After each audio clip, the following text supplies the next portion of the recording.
Bismillahirrahmanirrahim.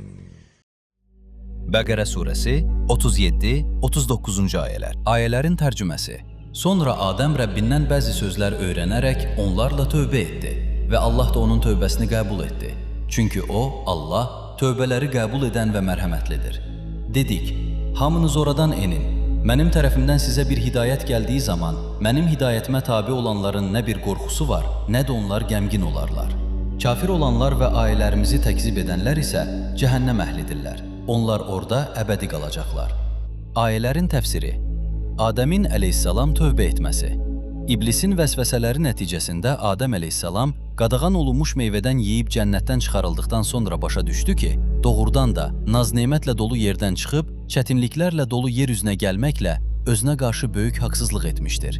Belə olduqda o, öz səhvini aradan qaldırmaq qərarına gəlib, səmimi qəlbdən Allah dərgahına üz tutur. O, həddən artıq peşman olur. Allah da öz mərhəmətini ondan əsirgəmir. İndi haqqında danışacağımız ayələrdən də göründüyü kimi, Allah Taala ona bəzi sözlər öyrədir və Adəm əleyhissalam həmin sözlərlə tövbə edir. Allah da onun günahını bağışlayır. Sonra Adəm Rəbbindən bəzi sözlər öyrənərək onlarla tövbə etdi və Allah da onun tövbəsini qəbul etdi. Çünki o, Allah, tövbələri qəbul edən və mərhəmətlidir. Tövbə sözünün leksik mənası dönüş deməkdir. Quran terminologiyasında isə tövbə günahdan əl çəkməyə deyilir. Bu söz günahkar şəxsin barəsində işlədildikdə bu mənanı verir. Bəzi hallarda bu söz Allah Taalaya da aid edilir. Belə olduqda onun mənası Allahın öz mərhəmətinə dönüşü kimi başa düşülür. Yəni bəndə günah etməklə Allah mərhəmətini ondan əsirgiyir. Tövbə etdikdə isə Allah yenidən mərhəmətini ona şamil edir. Buna görə də Allahın adlarından biri məhz tövbə, mərhəmətinə çox dönüş edən, yəni həddən artıq tövbələri qəbul edəndir. Başqa sözlə desək, tövbə sözü həm Allahın, həm də bəndələrin barəsində işlədilən sinonim sözlərdəndir. Bəndənin barəsində işlədildikdə mənası odur ki, bəndə Allaha tərəf dönüş edir. Belə ki, bəndə günah etməklə əslində Allahından uzaqlaşır, tövbə etməklə yenidən ona tərəf dönür. Həmin söz Allahın barəsində işlədildikdə isə mənası budur ki, Allah Taala öz mərhəmətini yenidən bəndəsinə şamil edir. Belə ki, bəndənin günahı nəticəsində Allah da öz növbəsində ondan üz çevirir. Bəndə tövbə etdikdə isə yenidən mərhəmətini ona şamil edir. Bu sözün həm Allahın, həm də bəndənin barəsində işlədilməsində dinçilik baxımından da fərq vardır.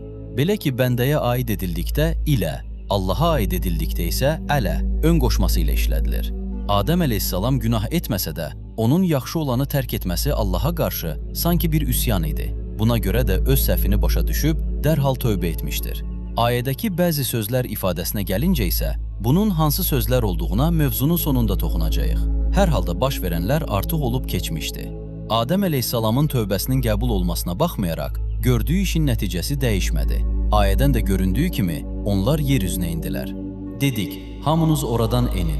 Mənim tərəfimdən sizə bir hidayət gəldiyi zaman, mənim hidayətimə tabi olanların nə bir qorxusu var, nə də onlar qəmgin olarlar. Kafir olanlar və ayələrimizi təksib edənlər isə cəhənnəm əhlidirlər. Onlar orada əbədi qalacaqlar.